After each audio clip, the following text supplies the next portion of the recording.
Who the hell is Tom Holland?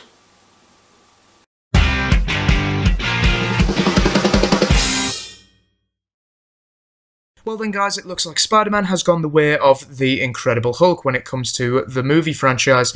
Over the last 10 years, there have been two incarnations of Peter Parker and Spider-Man, Tobey Maguire from 2002 to 2007, which is personally my favourite, and recently with the reboot 2012 to 2014 with Andrew Garfield. Thank you, Andrew Garfield, for actually pissing off. No offence to him. But finally, Marvel Cinematic Universe has finally decided to bring in Spider-Man with their youngest actor yet to be playing Spider-Man, and I think personally this guy actually looks right for the role instead of Tobey Maguire and Andrew Garfield, who were in their mid to late 20s when they took on the role. So thank God they have finally decided to go the right way with Spider-Man. But all the same, I think that the Spider-Man's loyal fans have actually started to run out of loyalty now. I think that the fans are actually starting to not give a crap about Spider-Man movies anymore. I think that people are just starting to stick with the TV shows and the comic books. No one actually cares about a movie anymore, which is an incredible, incredible shame. Now, let me just quickly go through my love for Tobey Maguire's version of Spider-Man, because his first movie back in 2002 couldn't have been more perfectly timed. This was a point in my life where I was in primary school, and I was feeling incredibly down for being different. I was being picked on for being different to everybody else. And then a movie came along about a superhero called Spider-Man, and it spoke to me on a very personal level. Not only did it make me want to be Spider-Man, but it also made me relate to Tobey Maguire's performance.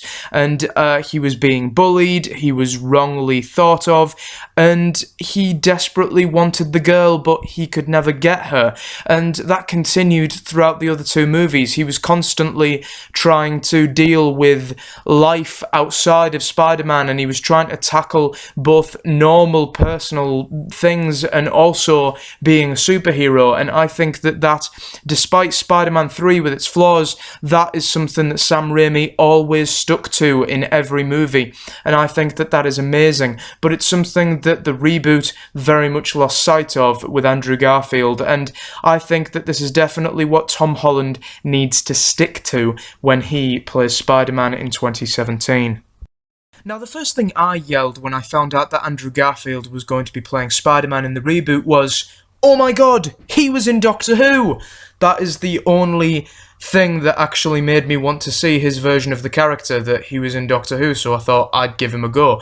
So I bought my ticket for The Amazing Spider-Man, and suddenly I was posed with this version of Peter Parker, and obviously Andrew Garfield wanted to be different to Tobey Maguire, and of course you want to do that. When you're playing a superhero, especially a superhero that really hasn't been gone off the big screen all that long, you want to do it differently, much differently, and that's perfectly understandable. But suddenly I was posed with this version of Peter Parker that seemed like a total douche. I mean, seriously, I rarely ever use that word, but it seems like a very right word for him. I mean, Tobey Maguire played it like this lovable geek who loved science and was constantly trampled on even after he became Spider-Man, and being in the Spider-Man suit was Peter Parker's way of sort of coming out of his shell, because Peter Parker was a little bit shy and a little bit within himself, but being Spider-Man was a way for him to let himself and be who he always wanted to be, and that was a way of him doing that. But with Andrew Garfield, he just really came across as a dickhead. I mean, seriously, Peter Parker is meant to be bullied. That is what makes him relatable to quite a lot of children, especially the people who actually read comic books, so they were at least bullied once in their life. But honestly, it's what made him relatable. But I think he was pushed over and being threatened to be beaten up once by a school bully, and literally a few seconds after that he got a girlfriend, so I really don't see where the loss was with Peter Parker there. So I mean, Tobey Maguire was trampled on. He was really, really misunderstood. And if anyone who knew Tobey Maguire's Spider-Man even knew that he was Spider-Man, then they would have helped him up and been like, "Oh my god, I'm so sorry." But with Andrew Garfield, he was a dick right the way through. I mean, even if people knew that this Peter Parker was Spider-Man, I think they would have still kicked Andrew Garfield's ass. Now, before I go on to how Tom Holland should be playing Spider-Man, let me just say, like the rest of us, I wanted Asa Butterfield. Just saying, especially in that picture I'm showing you right now with him in the glasses, he just screams Peter Parker. But we can't all get what we want. We've got Tom Holland, so yeah. We can't all have what we want. I mean, as a prime example, I wanted Damian Maloney from Being Human to be the Doctor, but I ended up with something even better, which was Peter Capaldi. So yeah, Tom Holland may be brilliant. We really don't know yet. But Tom Holland needs to tackle one thing. He needs to be relatable to its audience. That is what, in my opinion, Tobey Maguire succeeded in doing, and it's what Andrew Garfield failed miserably at doing. So, I mean, see, that's the thing. Tom Holland has something that the other two actually didn't, which was he has a chance to be more relatable to the target audience than anybody else. I mean, seriously, Tobey Maguire and Andrew Garfield, I'm older than Tom Holland. I mean, I'm older than him. So, I don't know by how much, but I am older than him. The guy's only 19 and I'm 20. Well, maybe not even a year I'm older than him, but still, I'm older than the new Spider-Man. So, that should make him more relatable to the target audience, more relatable to the comic book fans.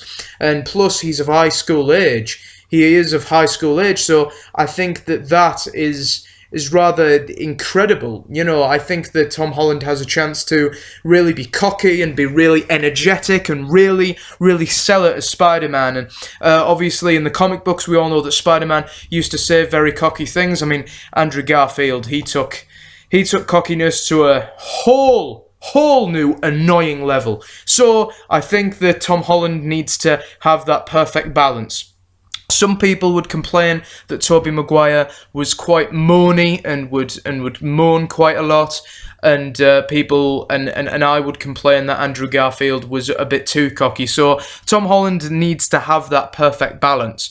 But I really do think he can really pull it off.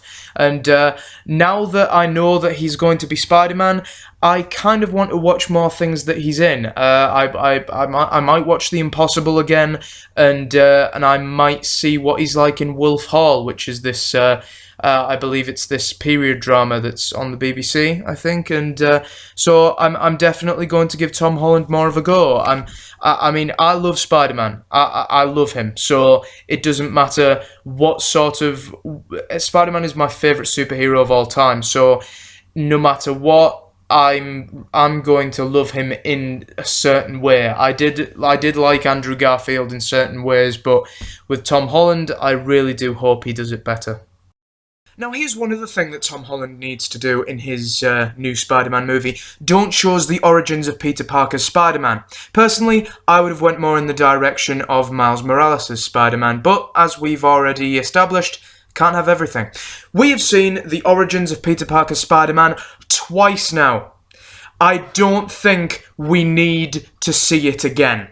The first time around, Peter Parker was way too in the zone with Mary Jane Watson to actually care about a spider going and biting him on the hand, which is fair enough. That was actually kind of cute and rather lovable if you think about it. But with Andrew Garfield's Spider-Man, his origins basically started with him snooping around, trying to find out more about how his father went missing, and he ended up, getting bit by a bunch of spiders. So, really, we have seen it far too many times in a load of different ways, so we don't need to see it anymore. I think we get the gist of it. So to finish off the video, I think personally, Tom Holland, I'm gonna give him a go. I'm a very understanding person, especially when it comes to my favourite superhero, so I'm gonna give him a go. But if it ends up again like a total wrong direction and it's totally rubbish, if it ends up like that again, then please don't give us Spider-Man again. Or if you're going to, just give us Miles Morales. If you're not going to give us Peter Parker and not going to do it right anymore, then just give us Black Spider-Man, because Because you can't give us Peter Parker anymore.